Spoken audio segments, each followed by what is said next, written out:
Estamos de regreso, Realidad en Contexto, Boreal Televisión.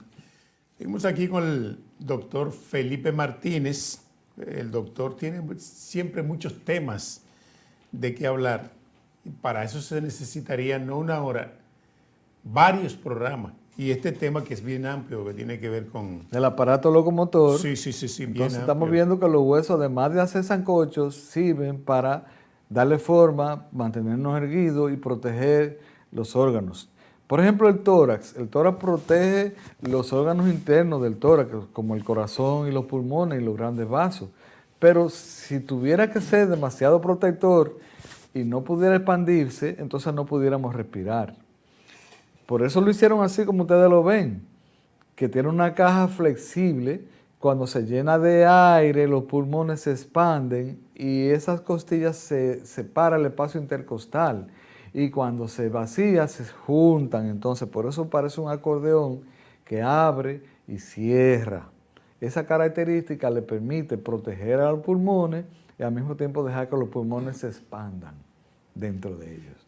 Bien, ¿vieron qué chulería? Pero además, con ese sistema que usted acaba de describir, con el que funcionan los pulmones, sí, hay momentos que para protegerse de una carga bien pesada, por ejemplo, un saco le colocan aquí arriba y se pone duro. Como si fuera un hierro. La respiración te ayuda a producir más fuerza. Tú inspiras y haces fuerza en todo el cuerpo. Aumenta la presión intracraneal, aumenta todo, la presión intraabdominal. Y todo aumenta esa presión. Y cuando expiras, baja la presión. Por eso cuando tú inspiras para dar un golpe, le das un golpe más fuerte. Por eso tú ves los karatecas que hacen por eso, por la expiración. Pero obviamente que el aparato locomotor entonces está hecho, la parte del hueso, tiene una parte que tiene 3 tipos de células, los huesos. Tiene células que se llaman osteocitos, osteoclastos y osteoblastos. Los blastos forman más hueso, los clastos lo van destruyendo y los osteocitos son las células propias del hueso. Si ese hueso no entra en actividad, los osteoclastos lo van destruyendo. Y por eso los huesos se ponen más finos en los pacientes que están en cama, los que no usan el esqueleto. Y los pacientes, las personas que suben sacos de arroz a los camiones, que viven haciendo fuerza, que son luchadores, entonces tienen unos huesos mucho más sólidos, más firmes, porque esos huesos estimulan la formación de osteocitos y los osteoblastos forman huesos más firmes. Cuando el calcio, que es el mineral que le da fortaleza, también va desapareciendo, eso se llama osteoporosis, también los huesos entran en más fácil, se rompan más fácil. Los huesos de un niño son mucho más elásticos, nosotros los jovencitos tenemos unos huesos mucho más elásticos que, por ejemplo, ya Julio, que está entrando en edad, tiene unos huesos que se rompen con facilidad cuando se caen. Nosotros no podemos caer eso, tenemos huesos flexibles, y tú sabes, pero ya Julio no puede estarse cayendo porque se rompe como un plato. Sobre los 80 ya. Se rompe como un plato, porque el hueso se va volviendo más rígido, menos flexible. Hay una fractura inclusive que uno ve mucho en niños que se llama fractura en tallo verde, es decir, el hueso se dobla y parece que se rompió, pero en realidad no se ha roto. Lo que hay que tratar de enderezarlo, pero no se rompió. Así es. El calcio tiene que ver con la formación de los huesos. Claro. Sí, el calcio. Pero los huesos son un reservorio de minerales, en este caso de calcio. Pero los huesos, señores, en las médulas del hueso, en la parte central del hueso, también se forman los glóbulos rojos. En la médula ósea se forman los glóbulos rojos. Entonces una anemia aplástica es una anemia donde el hueso, la médula ósea, está teniendo problemas para formar los glóbulos rojos, Julio. Entonces, esa es otra de las funciones. Es decir, almacena minerales, pero cuando hay intoxicaciones, por ejemplo, por plomo, ese mineral se deposita en los huesos para que haga menos daño. Otros minerales que no debían estar por ahí, el hueso lo sirve como de zafacón y lo asimila. Cuando el hueso entonces está haciendo todas sus funciones, va a permitir soportar carga, mantenernos erectos, depósitos de calcio, depósitos de otros minerales, producir glóbulos rojos, liberar calcio libre para algunas funciones dentro de por ejemplo, los latidos cardíacos tienen mucho que ver el calcio libre. Cuando hay calcio, falta calcio libre, hay, por ejemplo, contracciones musculares, espasmos, gente que unos dedos rígidos por falta de calcio, entonces el hueso puede liberar calcio ya libre para que haga el trabajo eléctrico que está haciendo falta. Es decir, los huesos tienen funciones bellísimas también, tienen además de funciones de protección y funciones de estructura y movimiento, tienen funciones metabólicas de alguna forma también. Hablemos ahora de la cantidad de huesos que conforme el organismo. 208 huesos.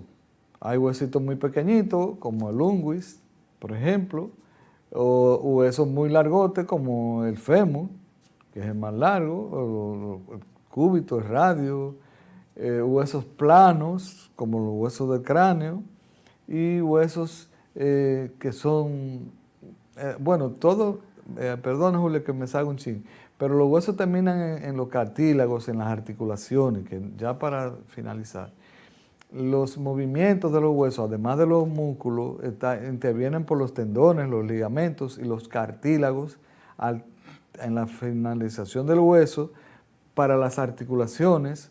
Esas articulaciones las hay móviles, como esas articulaciones de los dedos, semimóviles como las articulaciones de la cadera que tienen algún tipo de movimiento leve, movimiento de nutación. Por ejemplo, cuando está saliendo la cabeza del niño a través del hueco pélvico, ese movimiento que da la pelvis ligero para que salga el niño es un movimiento un movimiento lento, pequeño.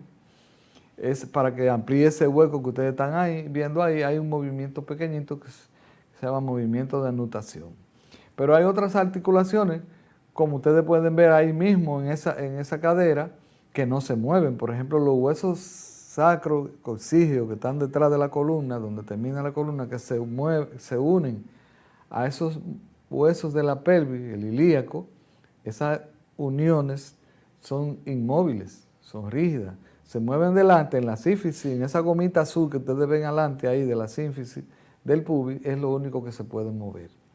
Entonces, como ven, las articulaciones, algunas son rígidas, como la del cráneo, semimóviles, como la de la cadera, la de las articulaciones de las vértebras, y otras que son muy móviles, como las articulaciones en el hombro, en la rodilla, en el tobillo. Bien. El hueso más largo del sistema. El fémur, ya lo dijimos. El fémur. Sí, en la cabeza hay varios huesos, ¿no? Sí, hueso frontal, temporal, dos parietales, un frontal, un occipital, dos, bueno, dije temporales, etmoide y esfenoide. Son los huesos. En la cara ya hay 14 huesos más. Pero si empezamos a decir todos esos nombres, lo que vamos a hacer es un rebú con puño. Efectivamente. Bueno, tema muy edificante para los amigos televidentes, porque yo le había dicho ahorita, y lo hicimos a manera de la introducción de un tema jocoso, de que la mayoría de personas no conocen su organismo.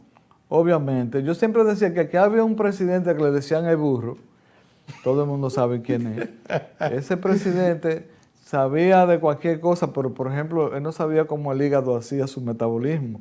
Y cuando yo estaba dando clases del hígado, donde se hacían tantas funciones, decía, es increíble que ese señor tenga un hígado tan inteligente y él sea tan bruto. Pero eso fue más cosa. Obviamente ninguno sabemos, ni yo siendo médico, ni todos los médicos juntos sabemos todo lo que hace el organismo en realidad. Porque hay muchísimas cosas que todavía no se saben. ¿De acuerdo?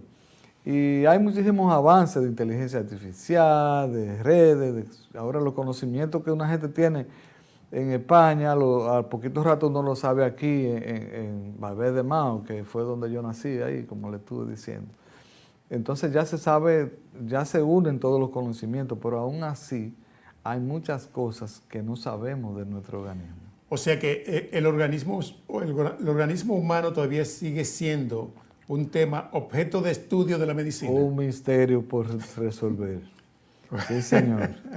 Un misterio. Bueno, está interesante, mucho más esta información, porque a veces pensamos que lo sabemos todo. Oye, lo grande es que por aquí por televisión hay muchos médicos con saco y corbata, que tú lo ves, y en realidad, los pobres.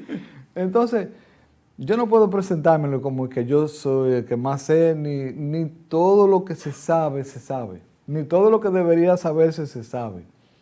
Entonces, la universidad, por ejemplo, me paga a mí cuando yo doy clases por lo que yo sé. Que si fuera a pagarme por lo que yo no sé, no tuviera con qué pagarme, porque es mucho más lo que yo no sé que lo que yo sé. No, por eso la medicina se divide por especialidades. Usted primero se hace médico general, después si se va a hacer ortopeda nada más. Esa es la medicina tradicional que tú conoces, no debería de ser así. Sí. Pero, por lo menos, saber un poquito más en algo. Exacto. Sí, pero el médico debía saber un poquito más de lo que sabe. Bueno, aquí retomamos otra vez, al final ya, esa expresión óigame, yo soy un seguidor de Albert Einstein. Él decía, doctor, escuche bien, sí. Todo aquel que pretenda ser bueno en todo, terminará haciéndolo en nada. Entonces, bueno, si es bueno en nada, es bueno en algo, en nada. No. ¿Qué está significando con esto? Que si usted es médico y dice, si de la medicina yo lo que domino es un poco de ginecología, déjame especializarme en ginecología y aquí está la riqueza aplicando... La riqueza que habla un abogado es los cuartos, cuando él habla. Hay que va a ganar mucho cuarto como ginecólogo. No, pero, por suerte no estudié medicina, doctor. Llegamos al final. Bueno, pasen buenas noches. Sí. Se le quiere desde aquí. Bye, bye. Bye, bye.